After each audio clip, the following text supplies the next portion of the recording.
మరొక 3 క్యూ లైన్లు ఏర్పాటు చేశారు. దేవదేవుని నిజరూప దర్శనం కోసం భక్తులు భారీగా తరలివచ్చారు. వారికి ఎలాంటి ఇబ్బందులు లేకుండా ఏర్పాట్లు చేశామంటున్న టీడీపీ రాష్ట్ర అధ్యక్షుడు పల్లా శ్రీనివాస్తో మా ప్రతినిధి రాజు ఫేస్ టు ఫేస్.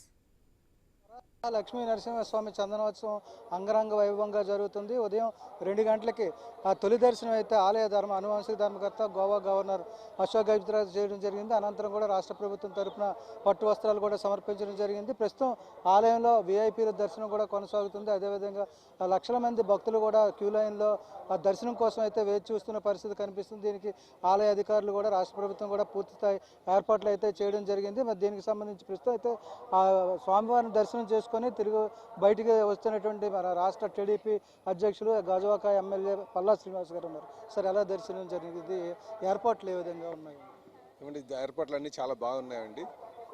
అందరికీ కూడా ఎటువంటి ఇబ్బందులు రాకూడదు, అందరికీ మంచిగా దర్శనం జరగాలని చెప్పేసి వాళ్ళు ఏర్పాట్లు చేశారు. ఈ సందర్భంగా నేను జిల్లా కలెక్టర్ గారికి, పోలీస్ కమిషనర్ గారికి, అలాగే జీవీఎంసీ కమిషనర్ గారికి, ఎందుకంటే లోకల్ అడ్మినిస్ట్రేషన్ ఎండోమెంట్స్ డిపార్ట్మెంట్స్తో కలుపుకొని చేస్తున్నారు. ఈ 4 డిపార్ట్మెంట్స్ వరకు నేను ప్రత్యేకంగా మనస్ఫూర్తిగా అభినందనలు, ధన్యవాదాలు తెలియజేస్తున్నాను.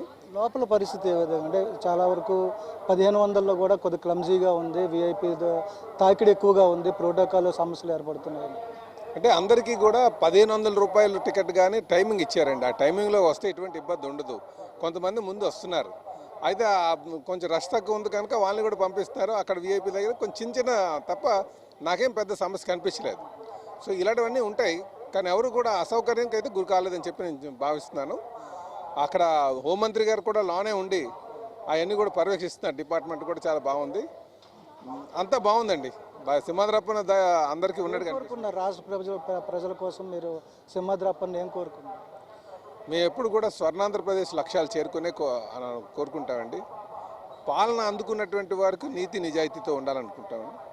అలాగే ఈరోజు మా గౌరవ ముఖ్యమంత్రి గారు, మా తెలుగుదేశం పార్టీ జాతీయ అధ్యక్షుల వారి పుట్టినరోజు కూడా, ఆయన ఈ రాష్ట్రాన్ని సుభిక్షంగా ముందుకు తీసుకెళ్ళాలి, ఆ స్వామివారి ఆశీస్సులతోనే భావిస్తున్నాం. అలాగే ఆయనకి ఆరోగ్యం ప్రసాదించాలని కూడా స్వామివారిని కోరుకున్నాను. ఇప్పుడు కూడా చందనోత్సవానికి సీఎం రాక అనేది అయితే జరగడం లేదు, ఎందువల్ల అనుకున్నాను? సీఎం గారు అంటే జనరల్గా వారు విశాఖపట్నం ఇచ్చినప్పుడు దర్శనం చేసుకున్నారండి. గతంలో సతీ సమేతం గారు కూడా రావడం జరిగింది. అది అంటే మినిస్టర్ గారికి ప్రోటోకాల్ ఇస్తున్నారు. ఈసారి రమ్మని అడుగుతామండి తప్పనిసరిగా. Thank you.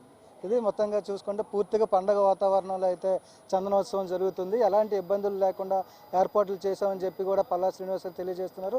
మరోవైపు రాష్ట్ర హోంమంత్రి కూడా గత అనుభవాలని దృష్టిలో పెట్టుకొని ఎలాంటి అవాంఛనీయ సంఘటనలు జరగకుండా కూడా చర్యలు తీసుకోవడం జరుగుతుంది. దగ్గరుండే పర్యవేక్షణ కూడా జరుగుతుంది. మరోవైపు అయితే ప్రోటోకాల్ దర్శనాలు కూడా జరుగుతున్నాయి. భక్తులకి ఎలాంటి ఇబ్బంది లేకుండా ప్రోటోకాల్ దర్శనాలు ఏర్పాటు చేయడం జరిగింది. కాకపోతే ఇప్పుడు కొత్తగా ఈ సంవత్సరం అయితే టికెట్ల మీద స్లాట్ అయితే బుక్ చేయడం ఇవ్వడం జరిగింది. ఆ స్లాట్ ప్రకారం కూడా భక్తులు అయితే అనుమతించడం జరుగుతుంది. ఆ స్లాట్ టికెట్ మీద ఏదైతే టైమింగ్ ఉందో ఆ టైమింగ్ చూసుకొని రావడం వల్ల ఎలాంటి ఇబ్బందులు ఉండవు. లేదంటే ముందుగా వచ్చినా లేటుగా వచ్చినా కూడా ఒకేసారి రద్దీ పెరిగే అవకాశాలు ఉంటాయి. కాబట్టి వాటికి అనుగుణంగా భక్తులు కూడా దర్శనానికి రావాలని చెప్పి కూడా సూచించామని చెప్పి, అదేవిధంగా రాష్ట్ర ప్రభుత్వంతో పాటు జిల్లా యంత్రాంగం